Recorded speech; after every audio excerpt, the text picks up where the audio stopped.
Isaías, no capítulo 52, versículo 14, diz assim: irmãos, algumas coisas que eu vou ler nessa manhã vai parecer triste, tá bom? Eu estou te avisando para preparar a sua alma,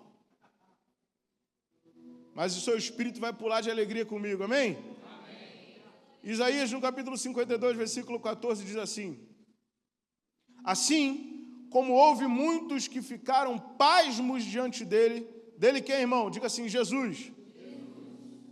Sua aparência estava tão desfigurada que ele se tornou irreconhecível. Ele quem, irmão? Diga: Jesus. Irreconhecível como homem. Não parecia um ser humano. Eu já vou começar a chorar de cedo hoje, ó. 53 no capítulo 2 diz assim: ele cresceu diante deles como um broto tenro e como uma raiz saída de uma terra seca. Ele não tinha qualquer beleza ou majestade que nos atraísse. Nada em sua aparência parecia que o desejássemos.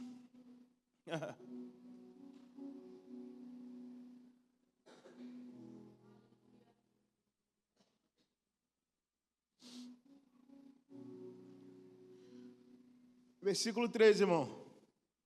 Certamente, diga certamente.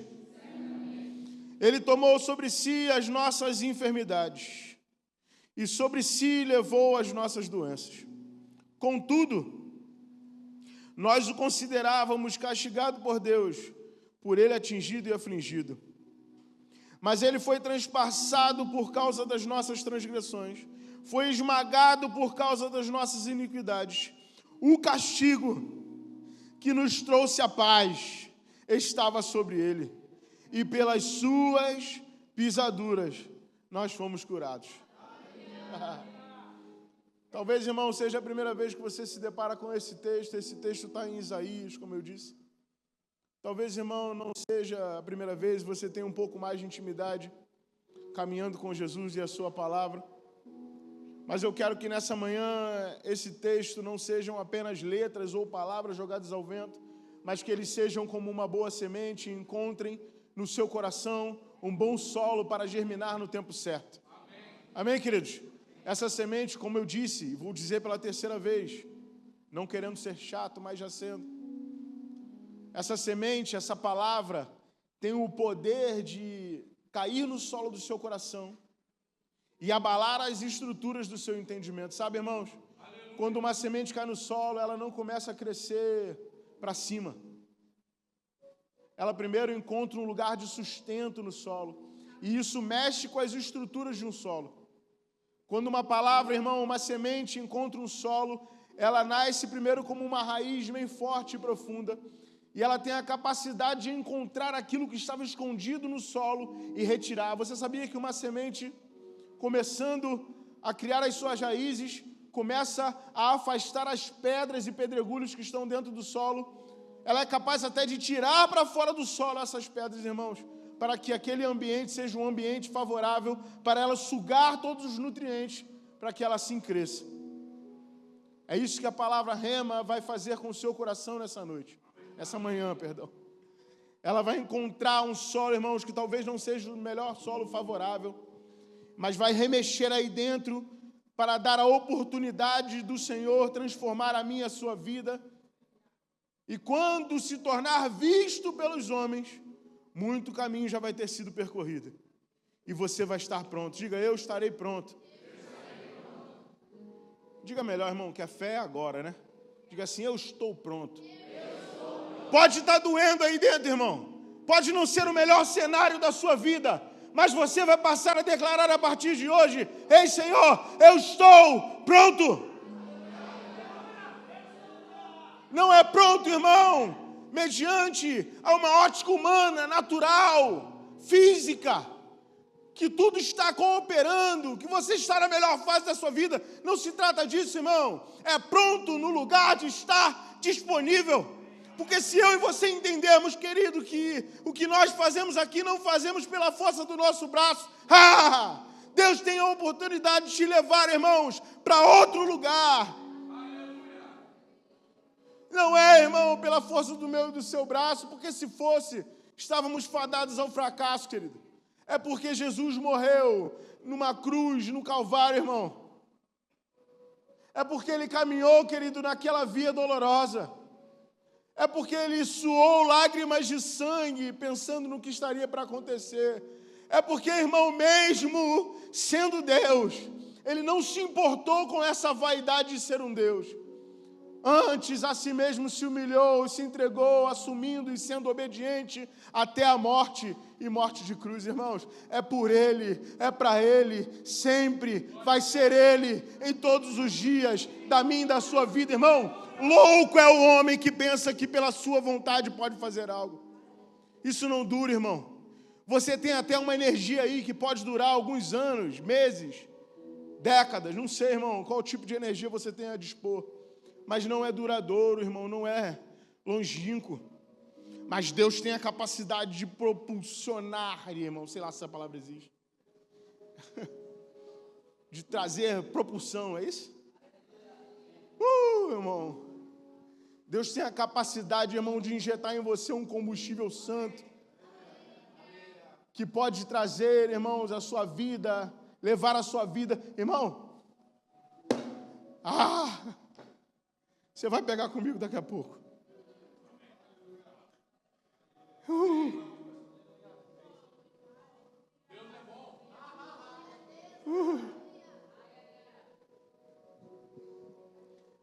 Um filósofo contemporâneo, queridos, há mais de dois séculos atrás, disse o seguinte sobre nós. Ele disse: se os crentes soubessem o poder explosivo que eles têm nas mãos. Irmãos, eu e você carregamos uma palavra que tem a capacidade de transformar destino. Eu não sei você, irmãos, mas eu fico muito feliz com isso. Isso me alegra de uma maneira, irmãos, que você não faz ideia. Você está animado, irmão? Diga assim: eu estou animado. Vamos fazer igual o salmista fez, Davi. Ele disse: alegra-se minha alma ao Senhor. Diga assim, irmão: ei, alma, alegre-se. Aleluia. Aleluia. Agora eu vou pregar.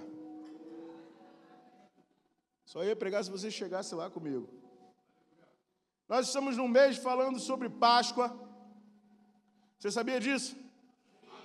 Amém. Estamos o quê? No segundo domingo, é isso? Me ajuda a lembrar. Segundo domingo, apesar de que eu vou considerar 3, né? Porque o pastor Dênio, irmão, sabiamente entrou na próxima série, junto com a série anterior, uma coisa de louco, né? Ele falou sobre a mesa. Pastor Lucas, semana passada, nem vou dizer, né? Porque eu sou apaixonado por esse cara, então eu vou vacilar, né? Sendo honroso. Falou sobre o lava-pés, isso aqui ficou uma doideira só, né? Era água para todo lado, pano, é a coisa linda de Jesus. Eu tenho a honra de continuar a ministrar sobre esse tema. Eu amo demais a Páscoa, irmãos, porque a Páscoa é o maior memorial daquilo que nós entendemos como vida cristã até os nossos dias. Amém, irmãos? Eu não sei você, mas nós cristãos acreditamos que a Bíblia, ela é toda cristã, posso colocar assim, né? Toda sob um mesmo tema. Amém, irmãos? Amém. E eu gosto sempre de trazer à memória quando as coisas surgiram, qual o caminho percorreu e o que nós podemos fazer com esses atributos e festejos até nos nossos dias de hoje. Você está comigo? Amém. Então, a Páscoa, só para trazer um pouco de contexto para você, ela nasce na saída do povo de Deus do exílio no Egito, do cativeiro do Egito, perdão. Naquele momento onde a 10ª praga está surgindo, e Deus dá uma instrução ao povo através de Moisés, dizendo que eles deveriam se reunir em suas casas, pegar o novilho cevado, sacrificá-lo e comer, né, fazer um banquete, à mesa com os seus e com aqueles também que não tinham familiares. E com o sangue retirado desse novilho, eles deveriam fazer um memorial, que era passar nos umbrais das portas das suas casas, porque a 10ª praga seria um juízo sobre aquela região, a região do Egito. Esse juízo seria que o anjo da morte passaria, e quando ele visse nos umbrais das portas o sangue do novilho, ele passaria por cima daquela porta, daquela casa. Amém, irmão? Você está comigo? Amém. Daí se origina o nome Páscoa, que no original é Pessa, que significa passar por cima. E você me perdoa o meu hebraico. Amém? Não é dos melhores, meu inglês é melhor. Então significa Páscoa, passar por cima, fazendo a alusão a esse momento onde o anjo da morte passa por cima e não encontra aquela família. Amém, irmão? Amém. Eu não sei você, mas isso me remete, obviamente, ao sacrifício de Jesus. Claro que é fácil para nós, nessa geração, nessa estação, enxergarmos isso, porque temos a total compreensão da revelação progressiva que é a palavra. Mas na época eles não sabiam, mas nós temos a oportunidade de saber, porque olhamos para trás e entendemos que hoje o que vivemos, ou seja, o novo explica o velho. Amém, irmãos? Amém. Uma aliança nova sempre vai ser maior do que uma aliança antiga. É por isso que nós, da sã doutrina, da palavra da fé, não damos muita ênfase a alianças anteriores. Nós aprendemos com ela, mas a aliança que nós estamos é maior e superior e explica todas as outras. Sabemos, então, pela palavra, que Deus é um Deus que se move em aliança.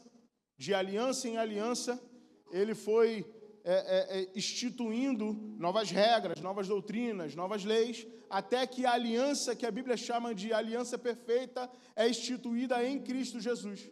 Amém, irmão? Amém. Nessa aliança que eles estavam naquele momento, aliança que se chama mosaica, né, feita com Moisés e o povo de Deus, um sacrifício foi pedido, um selo existia, um altar fora levantado, todos os pré-requisitos para uma aliança estavam sendo feitos ali, mas essa ainda não era a aliança que viria e veio. Amém, irmão? Amém. Você está comigo? Amém. Mas ela aponta para os dias de hoje. Mais um pouco adiante, já no deserto, eles estão recebendo a instrução de construir um tabernáculo. Diga assim, tabernáculo. E esse tabernáculo, pelo estudo, não vamos poder entrar nisso nessa manhã, mas quem sabe num futuro próximo, aponta tanto quanto o cordeiro morto nos umbrais da porta para Jesus. Amém, queridos? Só que existe um item do tabernáculo que é talvez o item que me chama mais atenção. Você pode ter um preferido, a vida é sua, amém, irmão? Mas na minha vida eu prefiro esse. Que é o véu. Quem lembra do véu? Que o véu que separava todo o tabernáculo do Santíssimo Lugar, ou dos Santos dos Santos. Amém, irmão? Lugar onde só um sacerdote podia entrar. E uma vez por ano ele oferecia sacrifício diante ali a Arca da Aliança pelo pecado do povo. Amém, querido? Amém. Esse véu simbolizava o corpo de Cristo. Quem sabia disso, dá uma glória a Deus aí. Ó, pastor Lucas, claro. Outro nível. Tem que saber, né? Se a gente não souber disso, está fazendo o que aqui, né? Simbolizava o corpo de Cristo. Por quê, irmãos? Porque quando foi consumado, a Bíblia diz que o véu do templo se rasgou de cima a baixo, simbolizando o fato do corpo de Jesus ter sido rasgado por nós. E esse fato do corpo de Jesus ter sido rasgado por nós nos traz à memória o fato de que não existe mais impedimento entre o povo ou qualquer pessoa, ou diga assim comigo, eu. Não, eu. Não. E você também. Não existe impeditivo algum para que nós entremos na presença de Deus, porque outrora o Espírito se movia no povo dentro da Arca da Aliança. Quando o povo se movia, irmãos, é lindo isso. No deserto, uma das instruções do Senhor é que a arca fosse à frente com os levitas. Amém, irmão? Amém. Seguida pela tribo de Judá, era uma coisa linda, era uma marcha linda, irmão, simbolizando que a presença de Deus estaria à frente do povo. Anos depois, irmãos, naquilo que nós chamamos de aliança perfeita, depois do sacrifício perfeito, de um cordeiro perfeito, essa presença passa a habitar dentro de nós. Aí eu me lembro, irmãos, do apóstolo João, quando diz sobre Jesus, né? Desculpa, ele escreve sobre o que Jesus diz. Eu subirei e farei uma morada para vocês. Irmãos, eu não sei se você pensou isso até aqui, eu não vou te julgar porque eu pensei isso durante muitos anos, por uma falha de interpretação bíblica, eu achei que ia ter uma casa para mim no céu. Amém ou não amém? Eu achei que ia ter, sei lá, uma mansão, tipo aquelas mansões de Alphaville, linda, para botar meus filhos lá, Karen, ia ser uma coisa legal, meus amigos, talvez fazer um churrasco de nuvem, não sei como é que seria. Eu achei, irmão, por muitos anos que Deus subiria, Jesus subiria e acabaria com essa terra, destruiria tudo, porque nada aqui presta. Eu era desses crentes revoltados, irmão. Taca fogo, Jeová, né? E teria uma casa linda lá do lado de Pedro, Tiago, beira do rio. Mas, irmãos, pelo estudo da palavra, eu passei a entender ao longo dos anos que ele estava falando de uma casa ainda aqui nessa terra. Ele estava falando de nós. Eu farei para vocês uma morada. Eu darei a vocês a possibilidade de se tornarem a arca dessa nova aliança. Vocês serão habitação santa. Vocês serão o sacerdócio real. Vocês estarão também à frente do povo. E quando olharem para vocês, verão, ali está a presença do Senhor. Sabe, irmãos, o mundo tem que olhar para mim e para você e dizer: ei, ali vai um crente. Ei, ali vai uma arca. Ei, aquele ali é aliançado com o Altíssimo. Eu quero o que ele tem. Eu quero o que ela tem. Tudo que ele toca a mão dá certo. Onde ele planta, a planta dos pés funciona. Ah, pastor, você está dizendo que eu não vou passar perrengue? Vai! Mas vai dar passar perrengue dando glória a Deus. Amém, irmão? A pessoa vai olhar para você e até isso vai convencer. Né, Lisboa? Lá no quartel, vai, o sangue está dando na canela. O sargento, não, como é que é o nome do oficial? O tenente lá pentelhando a mente. Todo mundo olhando e falando assim: como que esse cara consegue estar sorrindo? Eu, no lugar dele, já tinha desistido, irmãos. Essa é a anunciação do Evangelho. A sua vida. Uma carta viva que demonstra que a sua alegria, aquilo que você carrega, é uma mensagem poderosa, irmão. Um sorriso em meio às trevas. Uma mensagem de esperança no mundo caído, irmão. Amém, querido? Amém. Falei que ia me segurar hoje, ó. Eu quero dar uma mensagem mais... Isso me leva... Oi? Está aberto. Isso me leva ao título que eu criei, mais uma vez para revelar a minha idade. Diga assim comigo: quem poderá nos defender?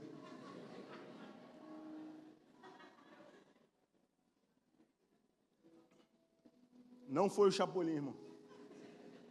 Jesus do céu respondeu: eu. Você acha que não? Abre comigo lá em Isaías, no capítulo 6, versículo 8. Gatorade? Eu quero. Obrigado, pastor. Por isso que você é a nossa pastora, viu? Isaías, no capítulo 6, versículo 8, diz assim: então ouvi a voz do Senhor conclamando: quem enviarei? Quem irá por nós? E eu respondi: eis-me aqui, envia-me a mim. Amém. Talvez se você ler esse texto de uma forma literal, sem aplicar contexto, sem entender quem é Isaías, você vai achar que Deus está chamando Isaías. Mas eu quero lembrar a você aqui que nós estamos no capítulo 6, e há 5 capítulos anteriores, Isaías já estava no seu ministério, já estava profetizando, já estava atuando. Então aqui não é um chamamento para Isaías, apesar de que ele pode pegar esse chamamento para ele, assim como eu e você podemos pegar essa palavra e trazer esse chamamento como se fosse nosso, como se Deus estivesse perguntando aqui para nós nessa manhã: quem eu enviarei? Diga assim: me envia, Senhor. Me envia, Cuidado com isso aí, irmão, que o último que falou isso morreu de cruz, hein? Quem irá por nós? Não é isso, irmão? Talvez você possa, de fato, aplicar isso na sua vida. Mas aqui Isaías está prefigurando uma conversa celestial. Está acontecendo nesse momento no céu. E eu quero lembrar para você, sem te trazer muita confusão, de que Deus é um Deus atemporal. Amém, irmão? Esse momento aqui, essa fala, essa conversa, não está acontecendo ali no capítulo 6 de Isaías. Ela pode estar acontecendo no início do mundo. Porque a palavra de Deus diz que o Cordeiro foi morto antes da fundação do mundo. Jesus não é um plano B, como eu sempre digo e vou continuar dizendo até a volta dele. Amém, irmão? Amém. Jesus não era um plano B. Você, Adão, Eva, você não pegou Deus de surpresa errando, irmão. Talvez você fique frustrado depois de cometer um pecado e, de fato, traz frustração para nós que estamos tentando acertar. Mas eu quero te dizer que você não pegou Deus de surpresa. Deus continuará investindo na sua vida enquanto você estiver disposto a se arrepender, irmão. Se você estiver disposto a se arrepender, há uma misericórdia do Senhor, que a palavra diz que se renova a cada manhã. A única maneira de você, irmãos, não ter esse favor sobre a sua vida é o que está descrito em Hebreus no capítulo 6. É decidir deliberadamente não querer. E eu não estou dizendo que uma vez salvo, salvo para sempre, porque isso é uma doutrina errada e demoníaca. Eu estou dizendo que há a possibilidade de perder a salvação se você decidir deliberadamente negar o nome de Jesus. E é claro, irmãos, que uma vida de pecado, uma vida de iniquidade, uma vida deliberada, afundada num lamaçal de pecado, é capaz de levar você muito rápido, irmão, para se apostatar da sua fé. Então não brinque com o pecado, porque Deus é misericordioso. Amém, querido? Só um parênteses aqui para você. Apóstolo Paulo diz, né, em sua carta aos crentes da Galácia, onde abundou o pecado, superabundou a graça. A graça tem o poder de superabundar aí, irmão, mas o apóstolo Paulo não termina por aí. Ele diz: permaneceremos, pois, no pecado para que a graça seja mais abundante? E responde: de modo nenhum. Amém, irmão? Saia desse lugar de lamaçal de pecado, irmão. Pecado na sua vida tem que ser um deslize, uma falha. Errei. E logo se conserta, irmão. Amém, querido? Quanto mais rápido, menos prejuízo, irmão. Fecha parênteses. Amém? O tempo está em meu desfavor hoje. Eis-me aqui, envia-me a mim. Eu quero separar isso para você, para que nós possamos fazer uma pregação. Chama ele. Expositiva. Desse texto. Vou expor um versículo, tu vai ver, todinho. Primeiro ponto que eu quero falar com você nessa noite é a primeira pergunta que esse versículo nos traz, dentro dessa ótica de que essa conversa está acontecendo nas regiões celestiais entre a Trindade. Amém, irmão? Você vai entender daqui a pouquinho. Primeira pergunta: quem enviarei? Diga assim: quem enviarei? É como se ele estivesse olhando para a terra, irmão, e procurando a quem enviar. Você entende isso? É como se Deus estivesse olhando para a terra e procurando nesse momento que ele precisa resolver esse problema. E isso eu estou só apenas parafraseando e trazendo de uma forma lúdica para que nós cheguemos num bom lugar. Amém, irmão? Romanos, no capítulo 3, versículo 10, diz assim, como está escrito: não há nenhum justo, nenhum sequer. Eclesiastes, no capítulo 7, versículo 20, todavia, não há um só justo na terra, ninguém que pratique o bem e nunca peque. Miqueias, no capítulo 7, versículo 2, vai dizer: os piedosos desapareceram do país, não há um justo sequer. Dentro desse cenário caótico, onde Deus olha para a terra e não há uma esperança num homem vivo, ele faz a segunda pergunta para a Trindade: quem irá por nós? Em Isaías, no capítulo 6, versículo 8. Você consegue imaginar essa cena, irmão? Ele olha para baixo e fala assim: quem nós enviaremos, gente? E aí? Precisa resolver isso aí. Tem ninguém. Tudo vacilando. Aí ele faz a segunda pergunta, olhando para o céu: quem de nós vai ir? E o Cordeiro Santo se levanta, irmão. Ainda como um verbo, ainda não encarnado em forma humana. E responde: eis-me aqui. Irmão. Envia-me a mim. Quase que eu consigo enxergar a cena, irmão, do Espírito Santo falando assim: caramba, falou antes de mim. Claro que isso é lúdico, mais uma vez eu te digo. Eu também imagino Jesus respondendo para ele: fica calmo, eu vou, eu resolvo a parada, depois eu subo e te envio, e a gente reveza. Amém? Já viu aquela figura do jogo da Champions League? Onde, eu não sei o nome dos jogadores bons de agora. Esse dia eu estava cantando uma música do Flamengo em casa, falei do Obina. A Karen falou: caramba, tu é velho mesmo, hein? Ela, Neymar aí, quem joga? Messi. Vou falar, você que sabe, eu não entendo nada disso não. O melhor jogo que tem, irmão, Neymar, Messi, Cristiano. Não vou falar do Neymar, que é nosso, é brasileiro, né? Para de ficar chacotando do menino também. É como se tivesse um jogo, irmão. Primeiro tempo, o Neymar arrebentou, jogou um bolão, tirou onda, fez gol, estamos vencendo. Tragada foi a morte naquele jogo e está tirando onda. Aí acaba o primeiro tempo, chega o segundo tempo, o Neymar começa jogando de novo, ele fala: professor,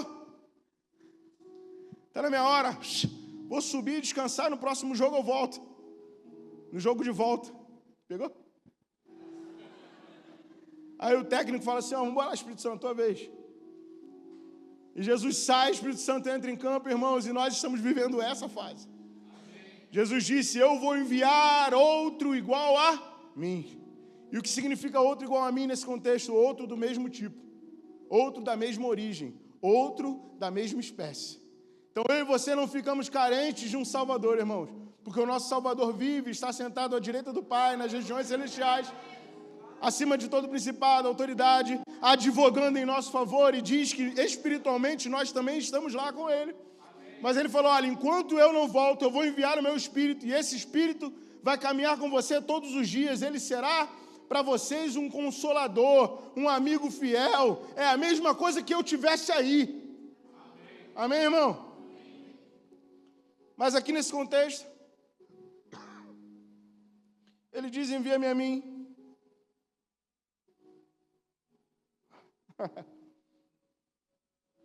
Eu quero te dizer, irmãos, que, como eu disse no início, né?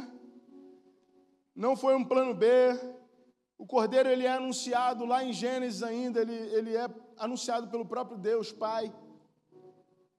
Quando ele faz uma alusão ao sacrifício, ali mesmo no início, na genese humana.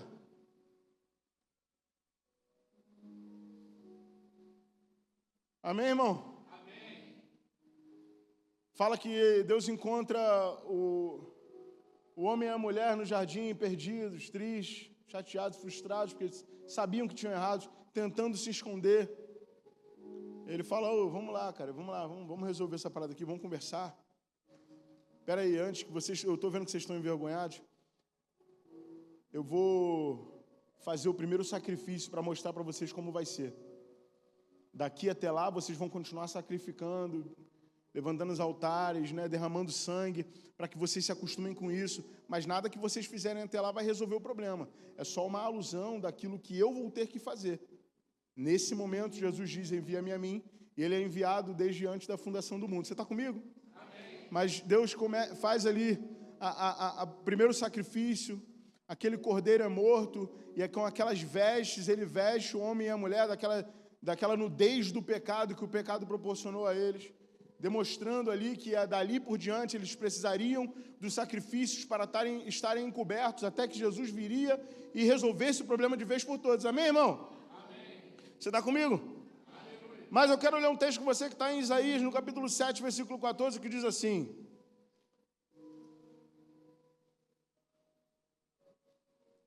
se você chegou, dá um amém.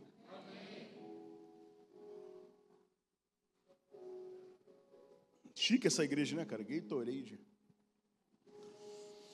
Diz assim: por isso o Senhor mesmo lhes dará um sinal. Diga glória a Deus. Glória a Deus.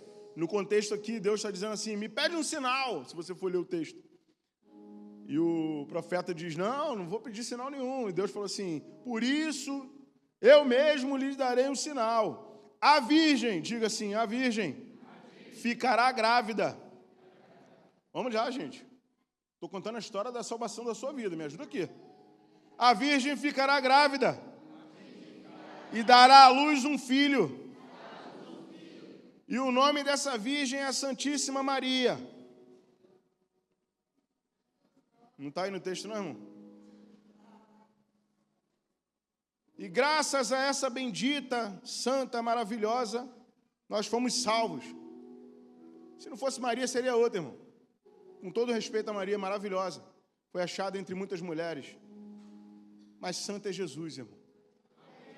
Porque o texto vai dizer, a virgem ficará grávida e dará à luz um filho, e esse será chamado Emanuel. Que significa Deus conosco. Amém, irmão? Isaías, no capítulo 9, versículo 6, diz assim, porque um menino nos nasceu, um filho nos foi dado, e o governo está sobre os seus ombros, e ele será chamado Maravilhoso Conselheiro, Deus Poderoso, Pai Eterno e Príncipe da Paz. Eu quero gastar 1 minuto com você nesse versículo, irmão.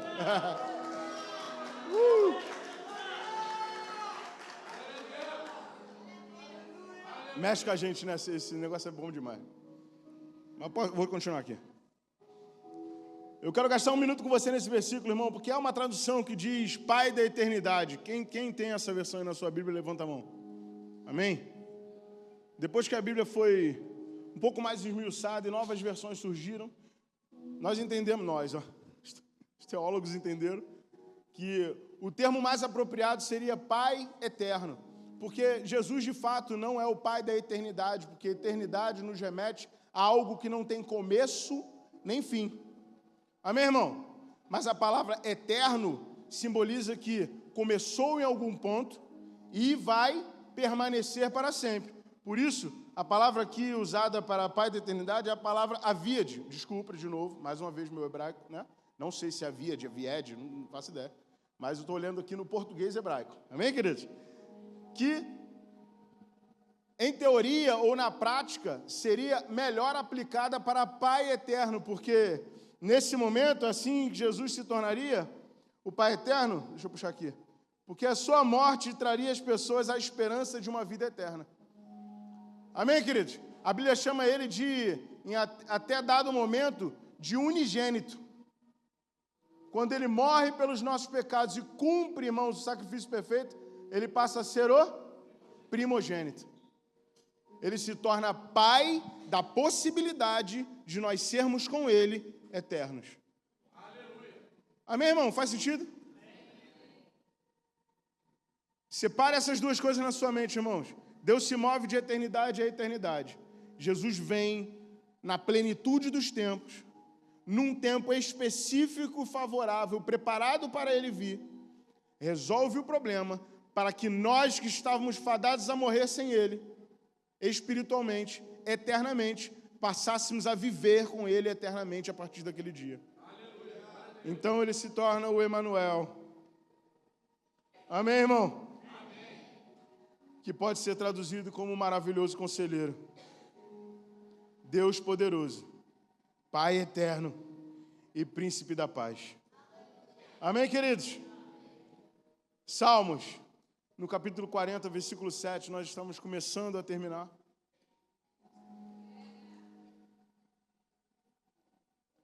Vai falar sobre o início do ministério aparente de Jesus. Amém, queridos? Lembra que eu falei no início que a raiz cresce primeiro para baixo? Lembra? Lembra do texto de Isaías que nós estamos lendo, que ele nasceu como um broto que parecia vir de uma terra seca? Aparentemente, irmãos, as pessoas se assustaram, se atemorizaram, os doutores da lei, com a presença daquele homem sábio, cheio de graça, mas que veio destronar pensamentos religiosos e por isso causou muita confusão teológica na época. Amém, irmão? Amém. Eu quero que vocês imaginem uma cena comigo acontecendo aqui. Eu preciso, Cadu, de uma cadeira. Vai daqui para mim. Bota essa com reservado mesmo, que vai ficar mais bonito, por exemplo. Obrigado. Aqui assim, ó, para todo mundo conseguir ver. Obrigado. Pode deixar. Obrigado, meu irmão. Salmos no capítulo 40, versículo 7, diz assim: então eu disse...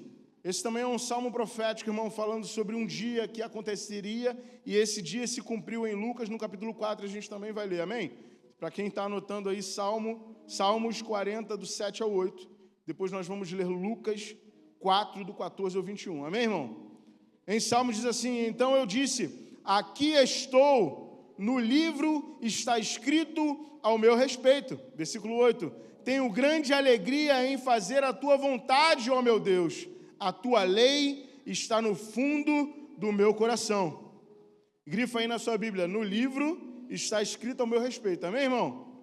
Amém. Vamos ao cumprimento. Lucas, no capítulo 4, versículo 14, diz assim: Jesus voltou para a Galiléia no poder do Espírito, irmão. Só para te dar contexto, ele tinha acabado de ser tentado no deserto. Amém? Você está comigo? Jesus voltou da Galiléia no poder do Espírito, e por toda aquela região se espalhou a sua fama. Ensinava nas sinagogas e todos o elogiavam. Ele foi a Nazaré, onde havia sido criado, e no dia de sábado entrou na sinagoga, como era do seu costume, levantou-se para ler. Foi-lhe entregue um livro do profeta Isaías. Irmão. Eu quero que você imagine essa cena comigo, querido. Jesus, tentado no deserto, começou a ensinar, cheio do Espírito Santo. Irmãos, ele tinha vencido. Eu não sei se você sabe isso profundamente, mas as mesmas 3 tentações no deserto que Adão e Eva caem no Éden. É nesse momento que ele está, com o naipe do vitorioso, irmão. Nem tinha resolvido ainda, mas ele já estava grandão, irmão.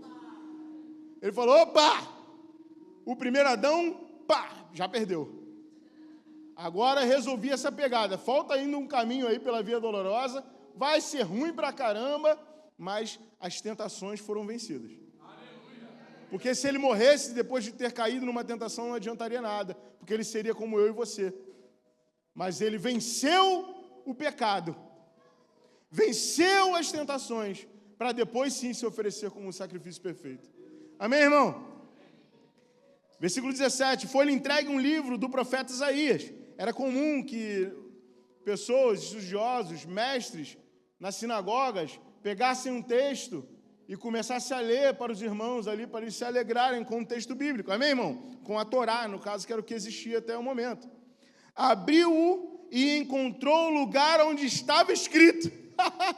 Lembra, irmão, de Salmos, que diz assim, no livro está escrito ao meu respeito? Amém, queridos? E o que está escrito a respeito de Jesus no livro? Está lá em Isaías, no versículo 18 do capítulo 4. O Espírito do Senhor está sobre mim, porque Ele me ungiu para pregar as boas novas aos pobres. Ele me enviou para proclamar a liberdade aos presos e a recuperação da vista aos cegos, para libertar os oprimidos e proclamar o ano da graça do Senhor. Irmão.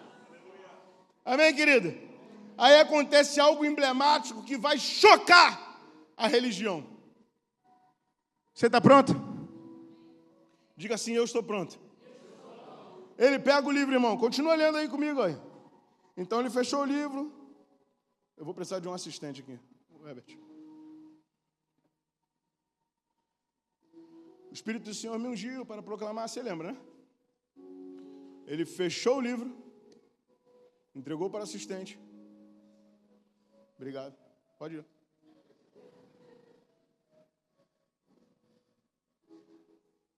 Assentou-se na sinagoga. E todos tinham os olhos fitos nele, igual vocês estão fazendo agora. E ele começou a lhe dizer, hoje se cumpriu o que eu acabei de ler. Irmão.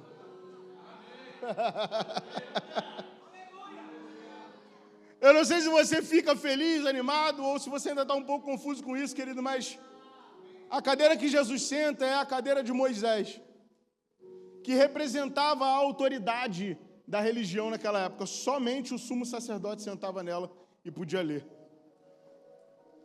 E ele diz coisas ao seu respeito que o profeta Isaías tinha dito. E ele disse, olha, sabe aquilo que Isaías disse? Acabou de se cumprir. O menino vos nasceu. Um filho se foi dado eu. E eu fui enviado para proclamar as boas novas. Acabei de dizer isso para vocês. Cheguei. Era quase que Jesus dizendo assim para aquela galera, aquele que vocês estavam esperando, o Messias, o Salvador, sou eu. Mas eles não o aceitaram. E Jesus encontra seguidores nos mais simples, porque os religiosos o abandonaram. Ele está andando na beira do mar e encontra um pescando. Fala assim, ei, pescador, vem e me segue. Eu vou tornar você pescador de homens. Aleluia. Pintor, me segue. Vambora. Barbeiro, vambora. Militar, esse que eu gosto, vambora. Entende sobre ordem, esse que eu gosto. Irmão. Digital influencer, gostou dessa, né? Eu vou usar a sua ferramenta, irmão, para alcançar. Você não imagina ainda o que o Senhor vai fazer através das suas mãos, a sua mente. Você não tem ainda a completude daquilo que Deus vai promover através da sua vida. Mas Ele está te chamando não mais para ser um mero influenciador, um mero humano dessa geração promíscua e carnal. Ele está te chamando para ser um farol. Eu vejo como se pessoas olhassem aquilo que você ensina e fala e tivessem os seus olhos descobertos nas suas casas, ouvindo a palavra da fé que nós pregamos. Amém, irmão? Amém, queridos? Vou encerrar. Estou lá quase. Isaías 52, no capítulo 6, diz assim, por isso o meu povo saberá o meu nome, portanto naquele dia saberá que sou eu quem fala, eis-me aqui. Irmão, ele aqui está respondendo em profecia o que fora dito no capítulo 6, você lembra disso? Envia-me a mim, eis-me aqui. Está comigo, irmão? Assim o meu povo saberá que sou eu, eis-me aqui. Versículo 7, que formosos são sobre os montes os pés daquele que anuncia as boas novas, e que faz ouvir a paz, que anuncia coisas boas, que faz ouvir a salvação, que diz a Sião, o teu Deus reina. Aleluia. Amém, irmãos? Eu não quero ler todo o texto, que nós já iniciamos com eles, mas lá em Isaías, no capítulo 52, versículo 14, depois em 53, ele vai começar a narrar a trajetória de Jesus no momento em que ele está sendo entregue à morte, sem pecado nenhum. Eu quero que você leia depois na sua casa o capítulo inteiro de 53 com a visão de que está falando sobre Jesus. Amém, irmão? Esse texto não quer dizer que Jesus era feio de aparência. Ele está falando de um momento onde Jesus foi desfigurado, tamanho foi o sofrimento pelo meu e o seu lugar. Nem era esse, irmãos, a maior aflição de Jesus. Jesus, na verdade, como eu disse na minha última pregação, estava aflito porque seria separado de Deus pelo pecado da humanidade. Mas, irmãos, não podemos desmerecer, porque tamanho foi o sacrifício que ele fez naquela cruz do Calvário. Irmãos, ele foi chacotado pelos quais ele foi enviado. Você entende isso, irmão? Ele foi humilhado, apanhou, envergonhado pelo povo que ele foi enviado para salvar, irmão. Você consegue, irmão, ver Moisés sendo humilhado pelo povo que ele foi no Egito salvar? Em alguns momentos você até viu o povo descontente com Moisés, mas eles honravam Moisés. Mas na vinda do Messias prometido, o povo resolveu o rejeitar. Não todos, irmãos, mas era necessário que assim o fosse. Deus sabe de todas as coisas, irmãos. E isso abriu uma porta para que o evangelho não ficasse apenas com Israel. Era necessário que acontecesse como aconteceu, para que os 4 cantos dessa terra fossem invadidos pela palavra generosa da fé, pelas boas novas do evangelho. Amém, irmãos? Amém. Isaías 53 diz assim: foi desprezado, rejeitado pelos homens, um homem de tristeza e familiarizado com o sofrimento, como alguém de que os homens escondiam o rosto. Foi desprezado e nós não o tínhamos em estima. Certamente ele tomou sobre si as nossas enfermidades e sobre si levou as nossas doenças. Contudo, nós o considerávamos castigado por Deus, por ele ter atingido e afligido. Versículo 5, o ministério de louvor pode voltar. Mas ele foi transpassado por causa das nossas transgressões. Foi esmagado por causa da nossa iniquidade. O castigo que nos trouxe paz estava sobre ele. Irmãos, nada é de graça nessa vida. Para que eu e você tenhamos uma vida abundante de paz, ele precisou ser castigado, importunado, ferido, envergonhado. Irmãos, ele teve as suas roupas rasgadas em meio ao povo que ele amava. Eu não sei se você consegue ver essa cena, irmão.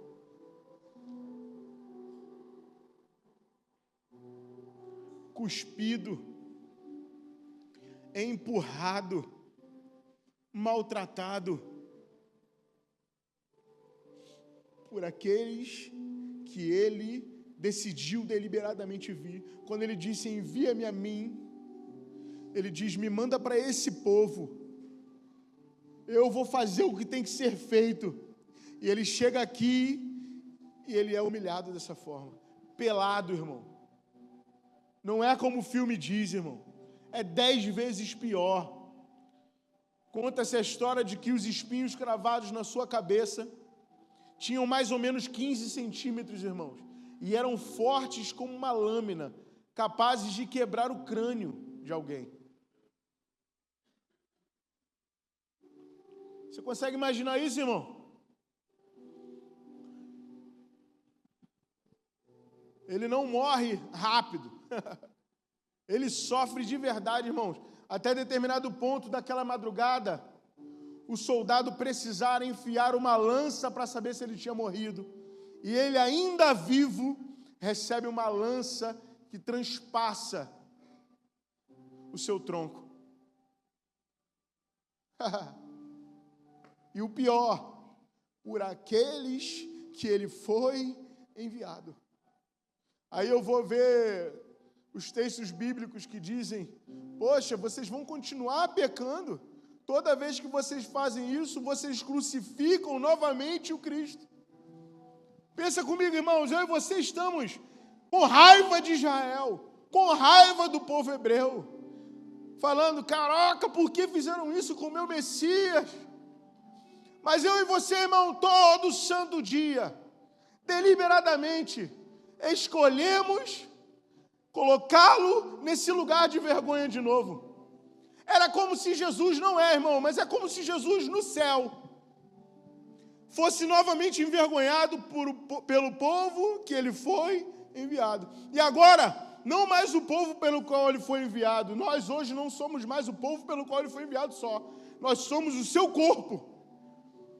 Aí Paulo, quando vai falar sobre casamento, ele fala assim, que homem louco é esse marido que vai se autoflagelar maltratando a sua esposa?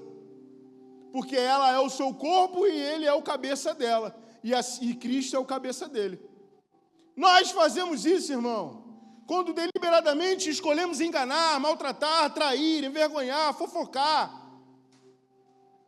Quando, irmão, nós como igreja, como o corpo de Cristo, atingiremos o lugar de servos, de filhos que amam o seu Pai. É um chamado à autorresponsabilidade, irmão. Jesus falou para os fariseus naquela época: vocês acham que isso daí é difícil? Não adulterar? Eu vou te dizer que o caldo vai engrossar. Você não pode nem pensar mais em adulterar agora. Porque debaixo da lei havia um sacerdote que morria que sacrificava todo ano pelo seu pecado. Agora vocês serão os sacerdotes. O sacerdote não podia ter pecado, porque se ele chegasse para o sacrifício em pecado, ele morria. Nessa aliança de graça e superior, Deus está constituindo todos nós como sacerdotes. E ele é o sumo sacerdote. E o sacerdote, quando peca, ele aflige o seu próprio corpo. Homens frágeis, de uma geração frágil, que abandona suas esposas por qualquer coisa. Mulheres frágeis e vazias, que querem ser mais do que são, só para poder suprir uma carência de sei lá o quê, de explicar alguma coisa para alguém. Irmão, você não deve nada a ninguém. Se tem alguém que você deve, irmão, irmã, é a Jesus, que morreu pelo meu e pelo seu pecado. Eu não tenho mais fama para guardar, irmão. Eu não estou nem aí, querido. A minha reputação ela foi rasgada no dia que eu aceitei Jesus como sendo o Senhor e Salvador da minha vida. Você quer ser o maioral, irmão? Caminha por esse caminho. Morte trágica pela sua frente está disposta. Porque daqui a 100 anos, ninguém lembra de você, irmão. Você vai ter sorte se seus bisnetos souberem o seu primeiro nome. Eu quero meus frutos para a eternidade, irmãos. Num lugar de paz, de alegria, de completude, onde as minhas lágrimas serão enxugadas, onde não haverá mais choro e ranger de dentes, onde todos os meus dias estarão dispostos diante de mim. Eu quero tudo que o Evangelho tem a me oferecer, irmãos, e não é nada nesse mundo. Pelo contrário, buscar, no primeiro lugar, o reino de Deus e a sua justiça, e as demais coisas até serão acrescentadas. Eu quero usufruir de coisas boas sim, irmão, comer em bons restaurantes, andar em bons carros, mas a minha preocupação deve ser buscar, em primeiro lugar, o reino de Deus e a sua justiça. Amém, irmão? Fique de pé.